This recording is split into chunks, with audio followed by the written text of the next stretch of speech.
Hello, students. This is Dr. Winkler again, and this is lecture 18 of the Ancient Civilizations class. Now we're moving right along. We're discussing Rome. Remember last time I gave you a discussion as to the various scopes of Roman history. Remember the Republic and the Empire. Also talked about the geographic location of Rome and the Italian peninsula within the Mediterranean. And we were in the midst of discussing the impact of the Etruscans on Rome and, shall we say, the beginnings of Roman civilization. I talked to you earlier about the alphabet. I think I've talked enough about that.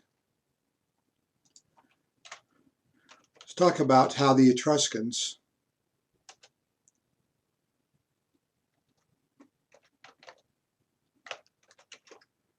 like to build in cities.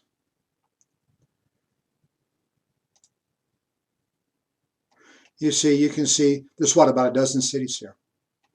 Can you get a bigger map? About a dozen cities here. And of course it does, even though we don't usually consider Rome to be an Etruscan city. As you can see from the timeline, the Etruscans dominated Rome for a long time. That's long enough to make an impact. Quite a bit, actually. Well, talked about the alphabet. Cities, yeah. So Rome is going to take on an urban environment. Remember, it's going to have be rebuilt in stone. The Etruscans like to build in stone.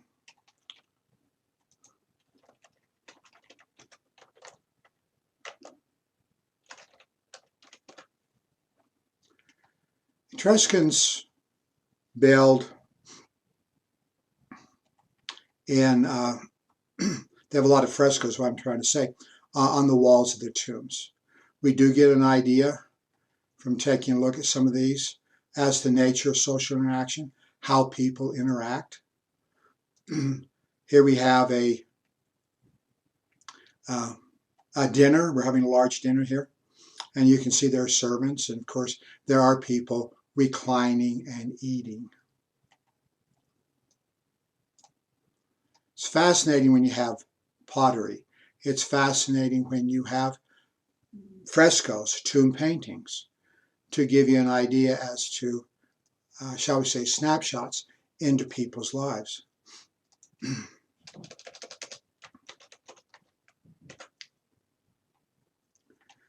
One of the interesting things, at least from our standpoint, is that they have a higher opinion of women. You see, we have a depiction here of people having dinner. And a lady is there. This is shocking. I hope you're all sitting down. I should have given you some indication that something was really coming down here, so you'd have a pretty good idea that you should retreat, or at least brace yourself. Because the Romans thought that the Etruscans were immoral. Why? Because men and women, shall we say, socially hung together, and men and women are eating the same banquets. Oh my goodness. The Romans are going, we would never allow such a decadent thing. You have depictions. Here's a guy, his wife, girlfriend, whatever. These are Etruscans, reclining. Now, when you see, this is not just true of Etruscans, but it is also true of Romans as well. And Romans are famous for luxury and big orgies of food, just gorge yourself all the time. But we do see them depicted, get another one here, as laying on their left shoulder, laying on their left arm. So the rationale for this is simple. Okay. The rationale for this is relatively simple. You lay on your left side because you're eating with your right hand. You're not going to eat with your left hand. See, you don't have soap this time frame. You don't have a good means of cleansing your hands. And you have what I would call a division of labor. The assignment for your left hand was bathroom kind of things, to cleanse yourself in that manner. You don't want to eat using that hand. This is your clean hand. This is the hand you use to eat food with, because you don't want to be eating with this thing because it's kind of dirty.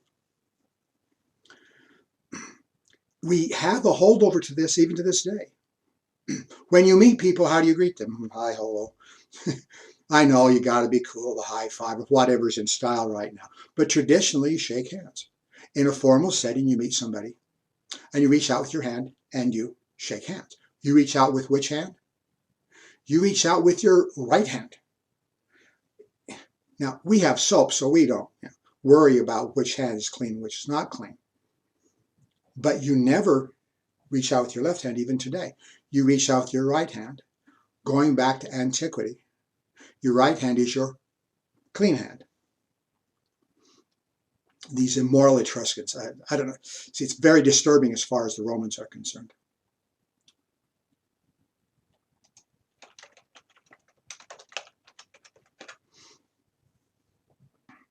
The Etruscans give the Romans the arch. Notice these are Etruscan arches. This would be an example of an Etruscan arch. Let's compare that with the Parthenon. We looked at the Parthenon, and the Parthenon, oh, that's the Pantheon. Well, it starts with P, doesn't it? Let's get to the Parthenon. Incidentally, the Pantheon is a magnificent dome structure. We will come back and talk about that later. Remember, we were talking about the beauty of this building. Stunning. One thing I probably should have emphasized a little bit more than I did. One of the reasons why the Parthenon has such a brilliant reputation among architectural historians is that most of these architectural historians are like from France or from Germany or from Britain, where, well, in the wintertime it gets pretty bad up there. Dark, gray winters, rains a lot, never see the sun. When the sun comes out, everybody's out, oh, the sun, sun, sun. Now, I'm from Utah. I can't relate to that. To me, a cloudy day is what I celebrate. Every day you go outside, it's the same thing. I make a bad joke about this. The sun shines in Utah night and day. It's always out there. If you see a cloud, I celebrate. A cloud, yes. Well, if you're Northern European and you're coming down here and you're used to the gray skies, of course, the brilliant blue skies of the Mediterranean, wow, talk about gorgeous. And then you have these magnificent white columns. Remember, originally they were painted, well, the paint sloughs off. Now these magnificent white marble columns against this beautiful blue Mediterranean sky, you come down and say, we're talking beautiful here. Well, notice the construction. We call this post and lintel. In other words, you have to have columns, and they have to be fairly close together. If they were wider apart, then there'd be nothing to support the stones. Of course, stones are very heavy, and you got a few stones on stones here. It's even heavier. The whole thing can collapse. You have to have this form of structure. Now, going back to the Etruscans, what the Etruscans give to the Romans. They give the Romans the arch. So I can give you a little bit better description of what the arch is all about here. These are Etruscan arches. And if you have a large number of arches, let me try this. Give you a more simplified version of an arch, if I can easily find one. Well, if you have to do it, you have to do it. Let me try this.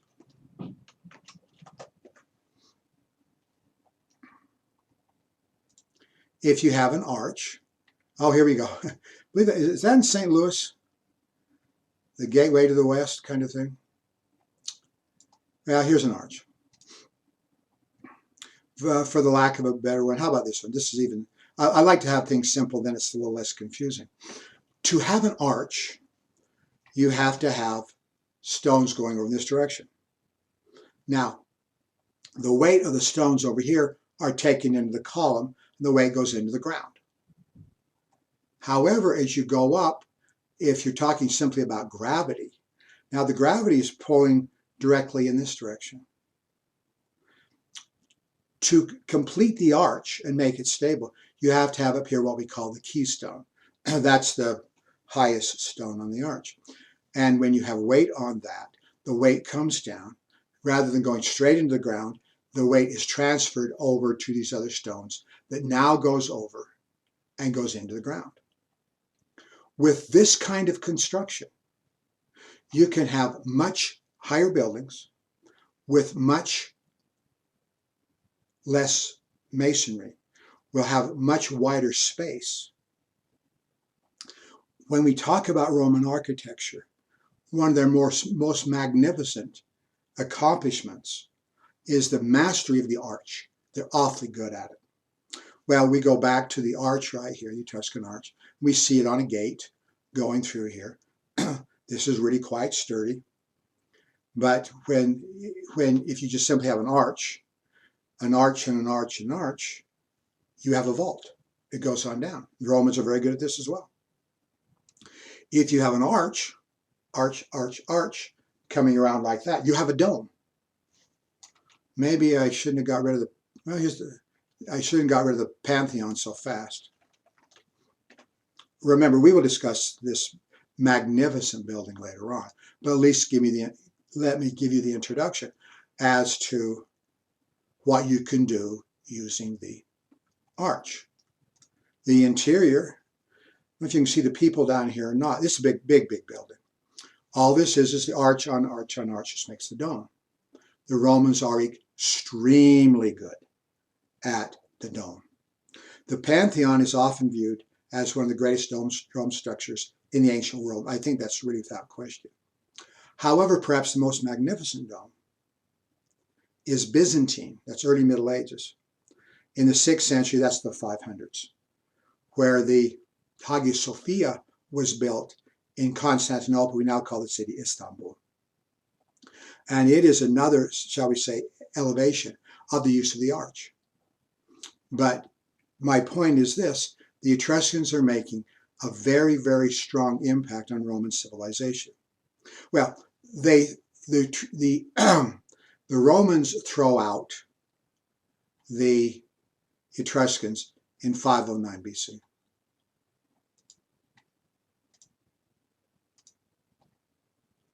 I was going to show you where Veii, okay, now these aren't even in English, so, okay. Remember I talked about the Veians? The Veians was an Etruscan city that's very, very close to Rome. Well, let me tell you what happened to the Etruscans. Over time, when Rome occupies the Italian peninsula, later the Mediterranean basin in Western Europe, the language of preference for commerce and administration and literature actually starts to shift away from Etruscan onto Latin. So over time, Latin becomes the more valuable language. It probably takes a few hundred years, but slowly but surely, the people in Etruria, well, you and I call Tuscany, speak more and more Latin to the point that Etruscan simply dies out. Well, now the Romans are free. They're free of the control of the Etruscans, and now they can expand out. Starting about the same time, the Romans get their independence, their freedom from the Etruscans. They start to move out in the Italian peninsula.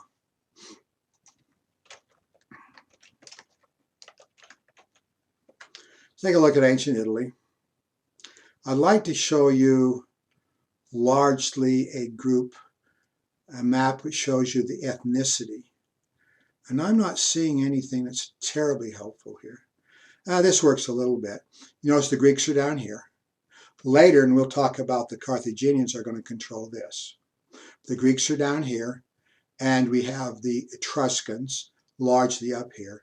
In these other areas, we have Latin peoples, people that speak Latin. So how do you take a city? It's got a good location, but how do you take a city that eventually dominates and incorporates the entire Italian peninsula? The Romans are not great theoretizers. Some people say most of Roman civilization is either borrowed or stolen from the Greeks. There's a lot to that, but that's not everything. The Romans are a practical people. They try something, see if it works. They don't theorize. We don't have someone writing Plato's Republic about the nature of the state. We don't have a book by someone like Aristotle writing about politics. Once again, discussing, among other things, the nature of the state. It's like Romans can't really think of it any other way than the way it is. They're not theoretizers. They're practical people. You try something, if it works, then you use it. If it doesn't work, well, you try something else. The Romans have a good military. It's very, very important to remember that. As long as they have a good military, they're going to be able to spread their influence. But there's one thing about being able to take people over or to conquer people. There's something else about being able to incorporate them into the state. Well, they start taking people over. And this is kind of the carrot and the stick argument. You end up finding these peoples in different classes. It is helpful if they speak a Latin language so they can communicate very easily with each other. But let's say you take over an area and you have a few issues. You might get along fairly well. Well, let's get an alliance with the Romans, and they got a good military. So people that are cooperating with them, they treat them very well. Your taxes are low. We don't send troops to rough you up. There's kind of a middle group where you get along fairly well, but not really well. So you have to pay a little bit higher tax. We call it tribute. And once in a while, the soldiers have to come, Roman soldiers have to come here to watch what you're doing. In the last group, could we call it the bottom group, if you will? You don't like the Romans at all. You don't get along with them. So when the Romans come in and dominate you, they hit you with higher tribute. You got to pay more. And they keep their troops there in your town and your region to watch you and sometimes rough you up. However, if you cooperate, become less problematic. They don't push you around as much, and you pay less tax. There's real incentives. And when you get in, now you get in behind, shall we say, the force of Rome, their legions, their army protect you. And in doing so, you benefit. So it takes time. See, this conquest takes quite a while. But it takes time. However, it is very, very successful to get large numbers of people wanting to cooperate with Rome and being very happy being controlled from Rome because there's so many benefits involved. One of the things I want to point out before we get a little bit farther in this discussion, the Italic peoples live down in this area. Up in what you and I call the Po River Valley, the Romans call this Cisalpine Gaul. The Gaul were Celtic-speaking peoples, roughly related to Irish and Irish, Welsh, Scottish, and Breton in Brittany and France. Now, those languages have been pushed back to that corner. Time frame we're discussing, all of France is Celtic-speaking. And there's a part of them, these people are Celts, they live on this side of the Alps, the Cisalpine Celts, Cisalpine Gaul, I should say. And they're going to be incorporated eventually as well. But in 390 BC, an army of these people come down and they take Rome. They take Rome, they steal and they sack and they plunder. And then they're driven out, so they don't occupy for a very lengthy period of time. Can we say that the Romans can be beaten at times, have a very good military, but they're not always victorious? That's true. In this case, they've lost control of the city. One of the reasons why I'm making a deal over this is the next time a foreign army, somebody marching from foreign lands, comes in and takes Rome is 410 AD.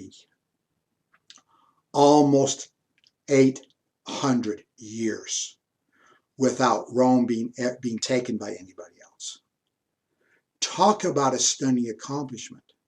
The strength of Rome lies a lot in its administration, laws, and everything else. But they are so successful militarily, so successful in getting people to cooperate with them, that you have virtually an 800-year period. Actually, it's technically 799, but you have this 800-year period where nobody takes them over. This is a brilliant accomplishment. Well, the next step is when the Romans decided to become involved in overseas expansion. Now they've taken Italy, but can we say these people are very ambitious?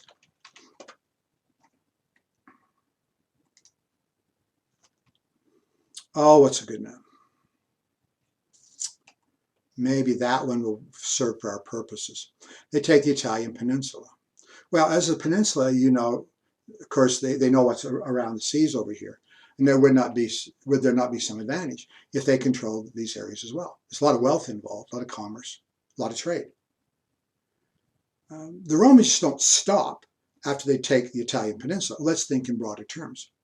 Now, remember, the Italians, the Romans, they have a very good military. And these areas around them, there's a lot of them, as you can see.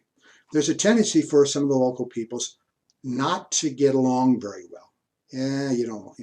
We have disputes and anger, and you go to war.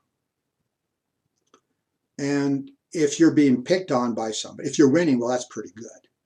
But if you're losing, oh, you're getting picked on. Can we appeal to somebody else? Is there a big mean guy down the street that you can elicit his help to come and aid you in your cause?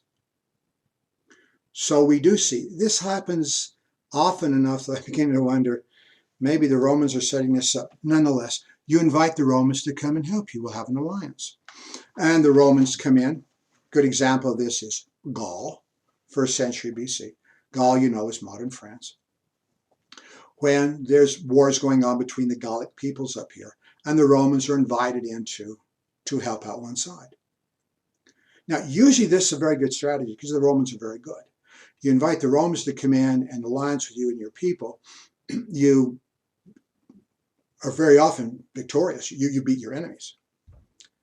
But then the Romans don't just say, well, thanks, pat you on the back. We appreciate the fact that our men fought for you. Now we're going to go home. That really doesn't happen. Now they stay. As you read the various accounts, sometimes I'm going, you know, maybe, just maybe, you should see this coming because it happens in many scenarios. So you get yourself invited in and you stay. In a similar manner, not exactly the same scenario, as the Romans dominate the Italian peninsula, they also dominate the Mediterranean. Gaul starts out speaking Gallic, true in Spain, other places as well. It takes a while, sometimes centuries, but after a while, people up here speaking Latin, people over here speaking Latin as their main language. One of the few exceptions, this is Britain. I'll mention this again later, but Britain never did actually speak Latin. They kept on speaking their native Celtic language. But can we say the Romans are very, very successful? As we go into the expansion of the Roman Empire, if anybody really, particularly in the Central and Western Mediterranean, if anybody actually had a chance of defeating them, it would be the Carthaginians. The Carthaginians are a major power. The two, That's a little bit more, how about that one? A little more information than I need. Notice the Romans now have control in the Italian peninsula, and they're expanding. One of the things they're looking forward to is Sicily over here. And why is Sicily so great? Well, strategic location, without a doubt. It's one of the reasons why Carthaginians have colonies on it, to control this area. But it is a prize for both the Carthaginians and for the Romans because it's a very good area to grow wheat. Remember, wheat is food, wheat is wealth. So they both want it. The Carthaginians have it already. There are 3 Punic Wars. Why, if the Romans are fighting the Carthaginians, do we call these Punic Wars? Because the Romans called the Carthaginians Punes. Probably goes back to, remember, the Carthaginians actually were Phoenicians. They came from Phoenicia, even though you and I pronounce the Phoenicia with a F sound. Is that a bilabial fricative? Anyway, with an F sound. It is spelled with a P even today. So, and of course, the Romans were listening to the Carthaginians and they have the P sound. Anyway, they called them the Punes. There are 3 Punic Wars. Let's talk about the first one. War breaks out, as you can see, 264 BC. And we got a few problems here. The Romans have clearly the greatest ground army that's available. The Carthaginians have the greatest navy that's available. Remember, they're traders, they're merchants. They're very, very good on the sea. Well, how do you fight? A little bit like our standoff between Sparta and Athens during the Peloponnesian War.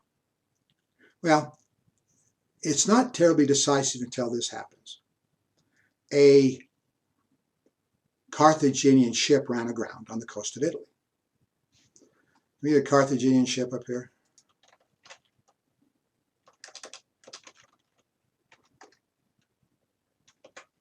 Get a Carthaginian ship, give you an idea what they look like. According to the Romans, it's relatively advanced technology. The Romans really aren't good at building ships at this point. Anyway, when the ship runs aground on the coast of Italy, and the Romans capture it, of course, they get their carpenters. And their carpenters come down, take a look at it, and say, oh, this is how they do that. We can do that. So they start building their own fleet, a Roman fleet. And you get the Roman fleet, and you have them fight the Carthaginians, and the Romans are victorious. So, First Punic War, round 1, goes to the Romans. Then we have round 2.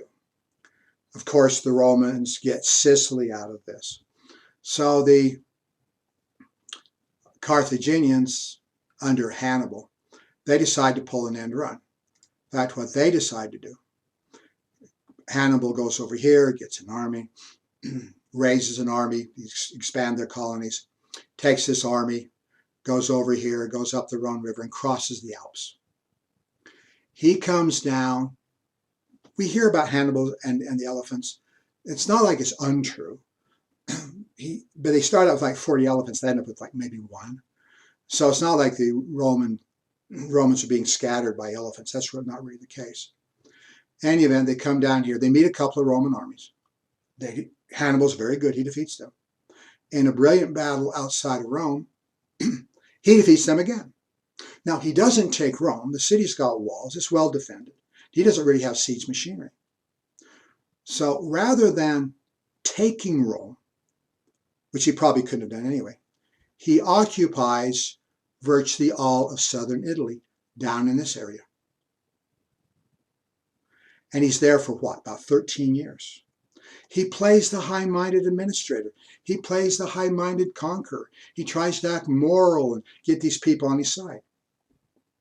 Even though he occupies these areas for many years, the people down there remain loyal to Rome. Can we say, if anything would state how brilliantly the Romans incorporated peoples, it would be this Second Punic War, in which these peoples have every opportunity to rebel against Rome and have the support of the Carthaginians in the process. There's no way. I always find this amusing. Hannibal took his army like this over land to invade Italy. However, later on, when the Romans, by sea, take an army over here to invade here, Hannibal's recalled by sea. I have to wonder, well, if he could come back by sea, why did he have to go over by land? Couldn't he have gone over by sea? Whatever. In 202 BC, Hannibal meets Scipio Africanus in the Battle of Zama. Hannibal's army had been young, strong men. By 202 BC, they're no longer young men. The army has been aged. It's not as big. And the Romans are completely victorious at the Battle of Zama.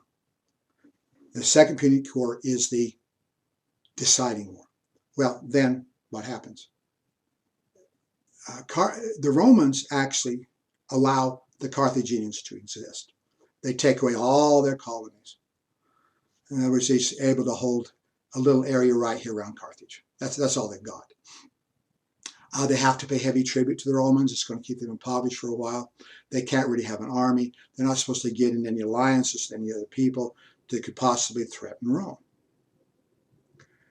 But they, unfortunately, in the long run for the Carthaginians, they pay off the tribute. They start to prosper economically again.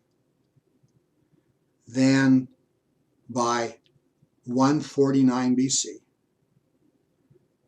over 50 years after the Battle of Zama, the Romans start getting nervous. Can we say this rump, what's left of the Carthaginian Empire, is no really direct threat to them at all? They do find an excuse. These Carthaginians are going to an alliance which the Romans do not approve. Rather than a reason, it's more or less a pretext. Because finally, over 50 years after the Second Punic War, the Romans decide they're going to utterly and completely destroy Carthage. Carthage doesn't have hardly a navy at all. Their army is very, very weak. And then the Romans, however, send down their big armies. It's just a matter of time. They lay siege to Carthage. And, a lot of men are killed, so the women are actually defending the walls. Of course, the inevitable in 146 BC, Rome takes the city. Rome takes the city, enslaves all of the survivors, all of the people. Rome was so adamant that they completely and utterly destroy everything Carthaginian, that they did not even allow the slaves to be sold, these prisoners of war, in large groups in relatively small areas. Because if something happened, these people actually did get their freedom. They might be able to come together and preserve an aspect of their language, an aspect of their culture. But this never happened. The Romans are very good at scattering them. They knock down the city. They pull down the city, smash it, do everything, burn everything that will burn. And they try to make sure that the ground itself does not have any possibility of growing grain again. Well, how do you do that? We read in the ancient sources they sowed salt into the ground. And I'm going, really? Salt was very expensive, very expensive. Salt was actually sometimes used as a medium of exchange, sometimes used as money. And now it's like taking silver dollars. Silver dollars with a lot of money, because the price of silver has gone way up. Taking that amount of money, or $20 bills, and sowing them into the fields to keep somebody from growing grain there again. It's that kind of thing. Sometimes we call this the Carthaginian peace. This is complete, utter annihilation. This is complete and utter destruction. I have to say at this point, this was unnecessary. This is just being mean. When we talk about the brilliant Roman administration, and we should, they're brilliant, they incorporate peoples, they build roads, they have all kinds of advantages, peace, prosperity. All these things come in the Roman Empire. I'm not denying that. But we also need to remember that if the Romans are nice with one hand, they can be very vicious with another hand. If you cooperate with the Romans, they're usually not going to bother you. If you rebel, man, they are going to completely and utterly annihilate you. Another example is a Jewish revolt, 66 AD to 70 AD, when the Jews in Palestine revolted against Roman rule. Probably a very bad idea because Judas Maccabeus has been dead for a long time, so it'd be very difficult to think about a victory. But the Jews, rebellious people, remember, you pay more money to the Romans, more taxation. Bringing in more troops just makes you more rebellious. Finally, the Jews revolted. They were doomed to failure from the very beginning. The Jews against the Roman Empire is simply not going to work. But there's extreme heavy destruction. Large numbers of Jews that do survive are enslaved. When we talk about the Colosseum, one of the great buildings in downtown Rome, built largely in the 70s AD, the heavy majority of people involved were Jewish slaves that were captured in Judea and brought over to work the rest of their lives under challenging conditions. As I mentioned, I was talking about the survival of the Bible a little while ago. We are lucky that we have virtually anything that survives from ancient Judea because of the Roman policy of complete and utter destruction.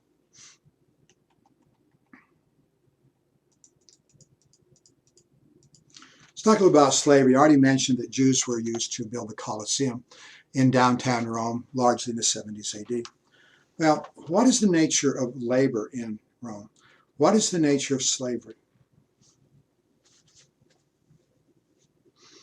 Slavery is chattel slavery in ancient Rome. Remember, chattel slavery is the most severe form of slavery, where you don't even own your own body. Now, if you own something utterly, it's up to you how you treat it, isn't it? There's no such thing as animal rights advocates running around here, or people saying, well, you can't treat a human being this way. No, you own your property. If I want to be nice to my doggy, I can be nice to my doggy. If I want to be mean to my doggy, I want to beat my doggy, I want to kick my doggy, I can do that. Same thing with people. There are times, we do read about this, that there are people that were initially slaves, and they were brought over to help with the household, whatever. The master likes that person, that man, and eventually he gives that man his freedom and allows that man to go into society. Sometimes these guys do relatively well. Some people want to say, well, this is the norm in slavery. It is not the norm. This is very, very much the exception. The real aspect of slavery is harsh. Now, one thing I want to mention, as many of you are Americans and we're familiar with American history, when we have slavery in the United States, it has a large ethnic component. If your mother was a slave, you're a slave. It doesn't matter who your father was, right? If your mother was a slave, you're a slave. And we had a tendency, very strong tendency, to enslave people of African ancestry. There's an ethnic component. Black people are slaves. Well, in ancient Rome, it's not ethnic. It's just simply, unless you're wearing certain kinds of clothing or you've been branded, sometimes it's hard to tell. Now, if you live in the same community, even if you got 20, 30,000 people living together, you do recognize who's a slave and who's not a slave pretty easily. When I was in Pompeii, very fortunately, I got a day in Pompeii. Stunning experience. You know what happened to Pompeii? It got covered up by Mount Vesuvius. And I mentioned this earlier already, the way people tunnel in. There's been excavations done there. They would come across, in these excavations, sometimes a little hollow area there. And when they did this, they opened this up and found the human bones there. Somebody got the idea, why don't we put plaster of Paris in there? So you put plaster of Paris in there and it fills out the cavity. And then you take this pumice back and you see human beings. And you see some human beings are actually in the throes of death.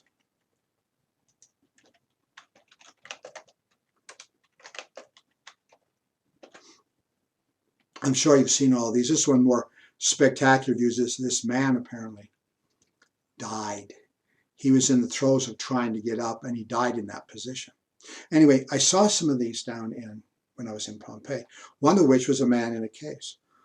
And he was wearing a belt. And I asked, why this guy got the belt? Oh, he's a slave. This clothing, this large leather belt this man had around him indicated his slavery. So it's not ethnic. It can be national. There's a lot more people that are going to be enslaved from other countries. But the fact you're African or not African really doesn't matter. How much slavery was there actually in the Roman Empire? Depends which book you want to read. I've read books that said the percent of slaves in Rome was about 30%. I've read books that said it was 2/3. Notice that I didn't try to put 2/3 here. I rounded up to 67%. So that's kind of the range which I have seen as far as slavery is concerned. However, what would most historians say? We'll take an average. I think more often you're going to see historians say the percentage of slaves in society is about 50%. So 1/2 of everybody in the Roman Empire, give or take, is owned by other people. This is not a marginal kind of thing. This is something that's a very major institution. This varies from place to place and time to time. When Rome has a tendency to have more conquests, and you're going out and capturing, conquering other areas, and then as part of the victory, part of the booty, you grab human beings, you take them back in the Roman Empire and you sell them, you have a tendency to see probably more slaves. Over time, when you have less conquest, the percentage might go down. It also depends on who's buying slaves at this time frame. If people need more labor in the Italian peninsula, you probably find larger numbers of slaves there. That might be the case elsewhere. So 50% is kind of a rough average. Slave gangs. You want people working in the agricultural sector? Buy human beings, buy slaves to work it. Very frequently, if you're using slaves as an economic asset, you want the greatest amount of labor to come from them at the lowest possible cost. In other words, sometimes these guys are wearing just enough to cover their loins around their waist. You can imagine in the Italian sun, you could get burned as a berry pretty easily. Sometimes these people are chained together. One way you can control them, nobody's going to run away, or everybody has to move in unison. Sometimes when the corpses of slaves have been found, they're still in chains. Another example is Pompeii. There were gladiators in Pompeii, gladiators at the arena in Pompeii. And when they excavated the area, they found that the gladiators were still chained to the walls. They had no opportunity to flee, so they obviously died there. Slavery in Rome is an institution that hits men worse than women. Women are good at domestics. You want women around your household. They're good at cleaning, they're good at cooking, these kinds of things. They're good at taking care of the kids. Another reason why you tend to have more women around the household is women aren't as strong as men. And if one of them decides to kill you, you do have the opportunity to defend yourself better than if it were a man. But mostly what they want is hard manual labor, and you get that more readily from men. It's harsh. As I mentioned earlier, sometimes these people are branded. You could beat them very easily. The whip was frequently used. If you're talking about, as I was talking earlier, about a lesser, about using the least amount of economy possible to get the maximum amount of profit, then the food can be very bad. Cheapest food you can get, pig slop. And sometimes you work people. And when they get too old or get injured or whatever, and they die, you just throw them away. Sometimes masters will do this. You'll enslave somebody and he gets too old, and Now, you can kill him if you want to, or just more often you can simply throw them out. If you keep an old guy around who can't really work anymore, that's not an economic asset. It's going to cost you money to feed him and support him. So you manumit him, you free him, and he drifts into Rome, becomes part of the population, is non-productive. And when he's in Rome, they'll give him like a coin a day, small coin, and some grain, enough to survive on. And he might spend the rest of his life, when he can, to wander over to the Circus Maximus, over the Colosseum, the arenas, and watch the games. So that helps us understand the nature of society in the cities. One of the ways that we can look at the harshness of the system is that slaves do not have children. In the Roman system, slavery over time, you do find a very, very strong tendency that you have to have an infusion of slaves because the slaves don't replicate themselves. Now, if you have large numbers of men and smaller numbers of women, obviously the smaller numbers of women to replicate the larger number of men is not very likely. But the women that you do have do not produce children, at least not enough. Once again, this is a contrast in the American system. There were the women, slave women in the United States, were given real incentives to have more children. They treat you better. So there was a tendency for people to have children. So the number of slaves in the United States, even though they cut off the importation of slaves from Africa in 1808, the number of slaves in the United States continues to grow up by natural increase.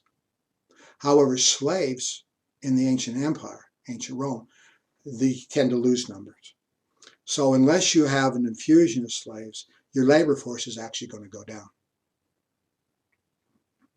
Would you actually bring a child, if you had a choice, bring a child into this world and have them live as a slave like you are? If you had a choice, you can kill the child, you can abort the child. Maybe you'd have to make that decision. What's the impact of slavery? Sometimes slavery is called the cancer of the ancient world. When we were talking earlier about the very unlikely possibility that Heron of Alexandria's, or Hero of Alexandria's, invention of a little steam engine could have led to a possibility of industrial revolution. Remember, I said that wasn't going to happen. There'd have to be a whole host of different social and economic aspects in society. But you see, the fact that that couldn't happen because of society, a lot of that is simply slavery. Stifles economic, political, and social progress. Absolutely. Let's say you're a craftsman, you make shoes or whatever, you fix wagons, whatever you happen to do for a living. And somebody has a slave doing the same kind of work at the same time. How can you compete with slave labor? How can you work for less than nothing? If you're involved in construction, slavery, very frequently slaves are used, as I was talking earlier about building Colosseum, many other buildings, from aqueducts to temples to roads. A lot of this is built with slave labor. If you're hiring yourself out as a laborer, once again, how do you compete with that? You really cannot. When we're talking about shoemaking, wagon making, blacksmith, whatever, we are talking about largely the middle class. People lower socioeconomically, lower class, of course, the wealthy people that own villas, whatever, they're the upper class. In using slaves to compete and sometimes really dominate the level of middle class labor, you do not really develop. I'm not saying there's nothing of a middle class in Rome, but I am going to say it's hard to say there's much of a middle class. It never really develops. What's the big deal about this? There are middle class values here, are there not? The middle class has a tendency to be more progressive. The middle class tend to look more towards education. The middle class wants to reach out. They want to become merchants. They want to increase their social status. We won't really discuss this until we get to the Middle Ages, But eventually the middle class is going to be the catalyst where you start to recreate democracy. You see, middle class values become extremely important in the development of society. Middle class values in Rome are quite negative, quite small. Now, I'm not trying to say that there's no advances in technology during the Roman Empire. There clearly are. They get more advanced concretes. They invent better cranes. But until you really have a free society where you really will benefit if you make life better, that doesn't really happen in Rome. That's more common later on when we talk about technology in the Middle Ages. Are the middle classes active politically? I've already mentioned that. Talk about democracy, talk about representative government. More common among middle classes. Social progress, I've already mentioned this. Social mobility. Do you really want to sit here where you're at? No, you want to come to UVU. You want to get an education. You have the opportunity now to move up in your station by improving yourself. The slave isn't going to do that. So social progress is really inhibited. How bad was it? Well, like I say, some historians want to downplay, oh, slavery wasn't that bad. I'm going, holy mackerel, look at the information. Look at the extent of what we have. Oh, well, domestics were treated better. Really? We have an example. This is bad. It does happen. When a slave killed his master. Now, obviously, you're committing suicide. You're going to die. I mean, you are going to die. Of course, you want to punish that person. But the Romans are so afraid of their slaves that they take another statement. This was actually brought up in front of the Senate. What shall we do? The decision was, let's kill everybody. We'll kill everybody on that plantation. Like 400 people are killed in retaliation for what one man did. See, if I want to commit suicide and kill somebody, that's one matter, one issue. But if I want everybody killed, bad deal. Okay. Remember, he talked about Pompeii and Herculaneum earlier. Remember, Herculaneum was covered with mud. A deep flow, really deep. And excavations have gone down. Initially, they didn't find very many people. Go, where are the people? Then they did excavations down by the seashore, and the people ran down there to get in boats. There's a girl down there. They find this girl. And she is holding a little boy. Well, initially they say, oh, this is mother and son. Well, the girl is not old to have children. She's nobody's mother. Well, this is older sister, younger brother. And then you look at the little boy and he's wearing jewelry. And the girl is not. Well, she's a slave. And she's holding the master's child. It's a touching scene as they die together. But let's examine her. Around her teeth up here, there is black area. That means that she had been denied proper nutrition. In other words, she had been starved. And look at the lesions on her bones.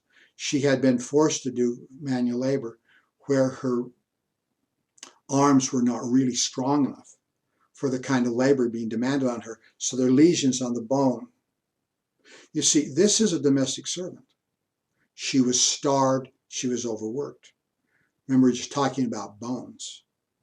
If she was whipped or whatever, we can't tell. This is direct evidence that domestic servants, domestic slaves were treated very badly. There are three major servile wars, this is slave uprisings, that we're familiar with. Some historians say, well, these are the ones we know about. Okay. Could there have been others? Sure. These are major uprisings. Slaves rising up against their masters. First and second servile wars, they're actually able to go down and take Sicily.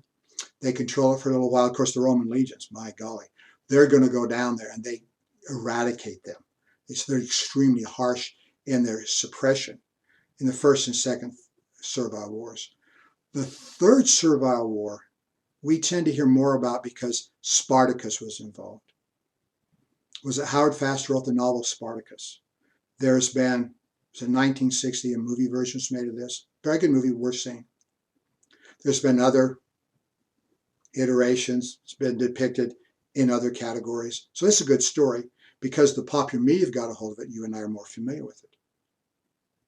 Well, Spartacus was something, it was very, I don't know, should we call him a military genius? He's a very, very clever man. He's a very brilliant military leader. The revolt among gladiators took place down here around Naples, which is around Mount Vesuvius. And they were successful. They defeated the Roman forces, the garrison of Rome, these people that are sent against them. Spartacus got the army to fight way up at the top of the Italian peninsula. His idea was, now we're out, we're free, let's just disperse and go back to our homes. And in reality, the other people say, no, no, no, we got the entire Italian peninsula. We defeated the Romans. Let's go down and pillage and plunder. Let's free more slaves. So they go back down. The Romans catch them. They're defeated in battle. The 6,000 men that are captured are all crucified along the Appian Way. My goodness. They're left there for many months. Of course, they die in a few days, but then the bugs and the birds come and eat their corpses. You can imagine the stench, the smell for many months. The Romans are making a statement. Remember, you don't rebel. We are extremely harsh. And that's how they tend to control the population. It's by the slave population is by being harsh. The fact we have so many servile wars, major uprisings, really does mean, tell you something about the severe conditions of the Roman Empire. Now, let's just mention luxury in passing here. When the Romans run into the Greeks, remember in the lower part of the Italian peninsula, they run into the Greeks, and the Greeks have this stinking habit. I shouldn't call it stinking, it's a disgusting habit. They bathe every day. Whoa, the Romans aren't going to do this, bathe every day. Really? All over? Well, initially when they run into this, they say that this is, okay, this is odd. However, after a while, it becomes a craze. The Romans bathe everywhere. You go almost anywhere in the Roman Empire. I've even been up and seen Roman ruins in Switzerland, and they have these large places where these people bathe. And you have cold water and warm water. The warm water is a tub, and you have your slaves with sticks slowly burning there to keep it nice and warm. And I don't know how much fun this would be. I don't think it'd be an awful lot of fun. But sometimes you go down there and hang out there for hours or all day. You splash in the water. Yeah, you drink a little wine, you talk to your buddies. I mean, when I was young, I used to like to swim.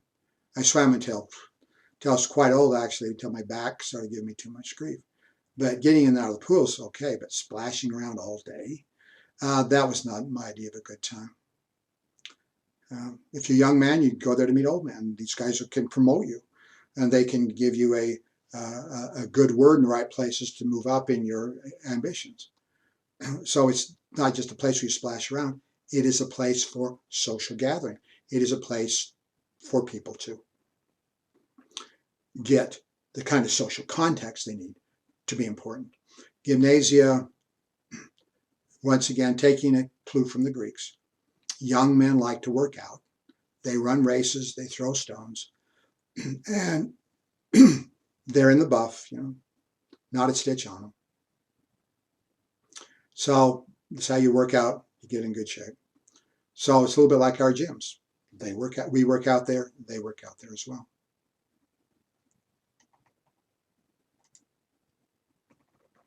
Well, I don't know why I'm not moving faster. Anyway, let's go on for a few minutes. I'm just going to talk about the Pax Romana. This is just simply Latin for Roman peace. In Roman peace, this is often viewed as the highest achievement, not only the Roman Empire, but quite frankly, the ancient world.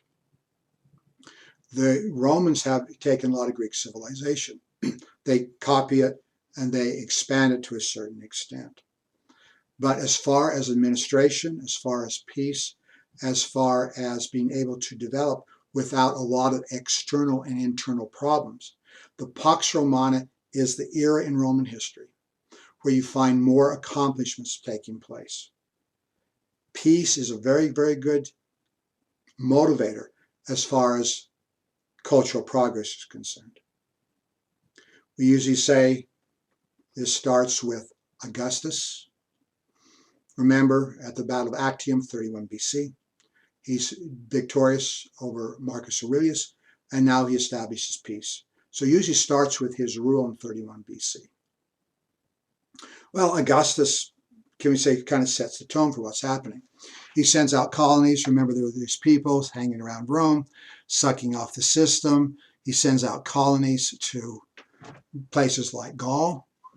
And, of course, Julius Caesar had already done this kind of thing, but he sends out more colonies. And then he tries, if you have Latin peoples, Romans, in these various areas, they tend to bring the culture with them. And as they come in, they tend to be on top of society. So over time, the local people will speak more Latin. And eventually you get into modern France. And modern French language is a Latin language, as you all know.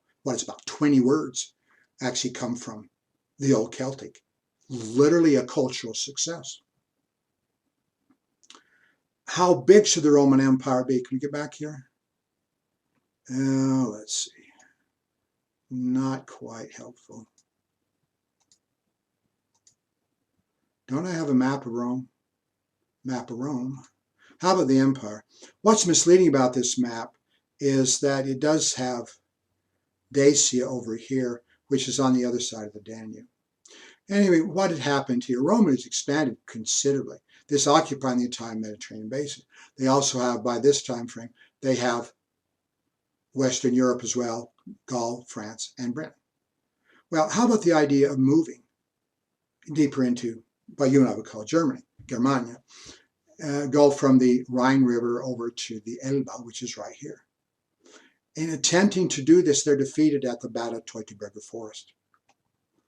At the defeat of the Battle of Teutoburger Forest, now we have the boundary of Rome, largely being the Rhine River up here and the Danube, which goes down here.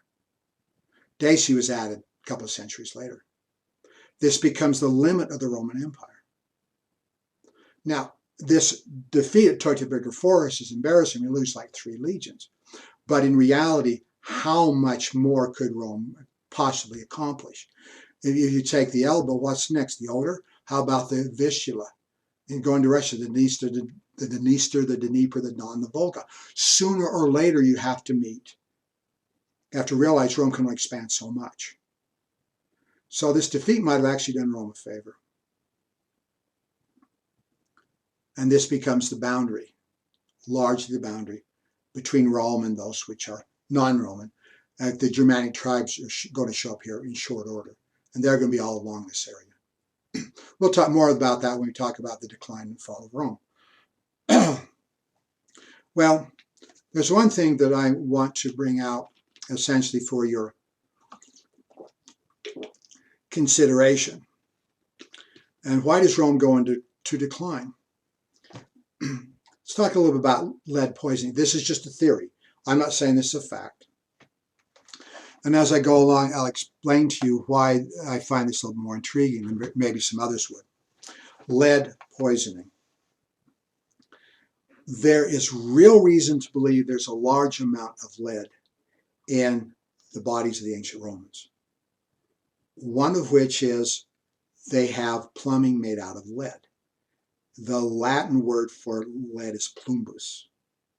And I get our term plumbing from that, lead pipes. Very frequently you have springs in the hills. And the springs in the hills are very often around limestone. And some of the limestone dissolves and gets into the water. It is slightly acidic. As the water comes in through lead pipes, it leaches some of the lead off of the pipes and it goes into the water. And now you have your drinking water for everybody in society. It was, the fountains in various places. That's where you get your water, and the water has lead in it. How much? Another factor is everybody likes sugar. Oh, we love sugar. Sugar's wonderful. Where do you get sugar in the ancient world? Well, you get it from grapes. Grapes, as you know, have vitamin C in them. They are somewhat acidic. Now you can pop a grape in your mouth. The flavor is delicious. But how about concentrated? Boil off the liquid. And when you boil off the liquid, you get down to all that delicious, just, grape sugar, fructose. When they boil these, they tend to boil this in lead pans. You can imagine how much lead would be in that sugar. And a lot of people really like sugar. Something else is wine. Wine, of course, is made from grapes as well. You can put wine in pottery. You can put them in various receptacles. But sometimes they put them in lead. When you put this in lead, the grapes, the grape juice, the wine, is somewhat acidic, so you're going to get some lead in it. It's not surprising at all that you're going to find a lot of lead in what these people, in people's bodies. As you know, lead is a poison. It goes into your system and it's very damaging to you. It can be damage to you physically. It can do damage to you mentally. It can take away your sex drive. Going back to Caesar Augustus, he keeps passing these laws. I've never seen any laws in earlier time frames and later time frames. He passed these laws ordering people to get married. Now, obviously, he's most concerned about the upper classes. But see, all these people aren't getting married. What, you don't like each other anymore? What? And this isn't just one law, it's a number of laws. Get married. These guys have tricks. Guys in their 30s will betroth themselves to a 6-year-old girl. Well, that girl's not going to have children for quite a while yet. You see, you're finding out reasons not to be around the opposite sex. What? Is it possible that lead poisoning is involved? As we look at the Roman emperors, Caligula, Nero, Claudius has quite a good mind, but he can't control. He has runny nose all the time. He stutters Claudia when he's talking. Obviously, sometimes that's involved in a small brain problem. He has a club foot. Is it a possibility that he's suffering from lead poisoning? It becomes quite remarkable. Now, there's a problem with the line of succession. Usually emperors are going to want to have their kids, their sons, take over the position. We have all kinds of problems. People don't have kids, or they don't have sons, or they do have sons, the sons don't survive. What's their explanation? People have gout. One of the ways you get gout is from lead poisoning. The way you would prove this or disprove it, if you will, is to simply go and take a look at the ancient record. Look at ancient bodies. I read this study. I was fascinated by it. What was the nature of the environment on the bodies in Pompeii? We got a whole slug of bodies. We found bodies of a couple of thousand people. They're talking about they had too much calcium in their diet, which had a tendency to fuse their backs. I'm going, yeah, turn the page, man. Did you test them for lead? I brought this up to a Roman historian once, and he goes, lead poisoning? Other historians say, oh yeah, it's one of the theories as to the decline of Rome. Why am I going to tell you about this? We do read about debauchery in the Roman Empire, and it really gets weird. Suetonius is kind of our best source. Can we say all we can say? Well, that's not all we can say about Suetonius, but he's something of a gossip. I mean, can you say exaggerates a little bit? I hope he is. But he talks about the insanity of people like Nero and Caligula, and he talks about Claudius in his book called The 12 Caesars. But some of this is debauchery, and even by our standards, pretty sleazy stuff. Okay. They have islands where everybody's supposed to get together and have all kinds of fun, and they're doing tricks with babies, and really? I mean, my goodness. Now, you're free to read this if you like, and I hope he's exaggerating, but once again, are you trying to just be solely debauched to do anything? Or are you trying to figure out ways of figuring out how to get some interest. If that's true, lead might be a factor here. Okay. One of the reasons why I'm making a big deal over this, and I'm not saying the case is completely locked, though we do have a lot of indication that these people should have had a lot of lead in them. I'm not saying that we really have proof of this, but it is an interesting theory. Why I'm making a big deal about this? I'm from Tooele, Utah. Throughout my years growing up into young adulthood, one of the main employers in Tooele was the lead smelter up on the hill. And you would go up there and work. Very bad wages, very low wages, very harsh conditions, and you end up with a lot of problems. Lead poisoning. Now, one thing you do is before you eat anything is wash your hands thoroughly so you don't eat the lead. Something else you don't do is you don't breathe it. You have an apparatus around you, so it kind of takes the lead out before you breathe it in. Even at that, it'll go right through your skin. First thing that you do from a shift to the smelter, you should go home and you get in the tub and you wash everything off. My hometown has a bad reputation. A lot of fights, a lot of weirdos. People in town having gout. The local doctors said we had all kinds of problems with people who worked at the lead smelter. A lot of physical problems. And I perhaps argue even mental problems. There are people I knew in my neighborhood that worked the smelter, and they died in their 50s. Relatively speaking, young people. My oldest brother, Vernon, worked at the smelter. This was really insanity that he worked there for over a year. That he's going to get a college education. He eventually was an engineer. Very proud of his mental accomplishments. But my goodness, he'd come back from work. He'd worked at the Dross. This is with a liquid. You're actually doing with molten lead. I believe the melting point of lead is like 600 degrees, something like that. Anyway, it would splash on him. He'd have all these little pieces of lead on his clothing when he came home. Yes, he's got a helmet on. Yes, he's got gloves on. Yes, he's got clothing on. Yes, he's got a breathing apparatus, a mask to filter out the air. But once in a while, he'd get popped in places where skin were exposed. And he said it was like getting hit in the face because of the heat. One of my favorite stories. I'm a kid. He's 8 years older than I am. And I'm cooking hot dogs on the refrigerator, on the stove. Water's boiling all over. And Vernon comes in. Vern says, "Hey, Bert," that's what they call me. "Hey, Bert, can I have some of your hot dogs?" "Yeah, sure, Vern. I will get you a fork." He says, "I don't need no stinky fork." So he reaches, water boiling all over. He reaches in and grabs a hot dog, starts chewing on it. I'm freaking out. I says, "Isn't that hot?" He says, "Oh, yeah, sure." Years later, I asked him about this. He says, "Oh, yeah, I used to do things like that all the time."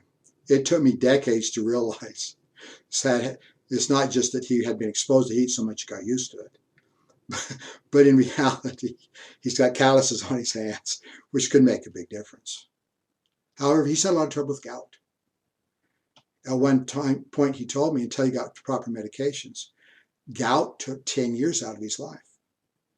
And could that be an aspect of lead poisoning? It could.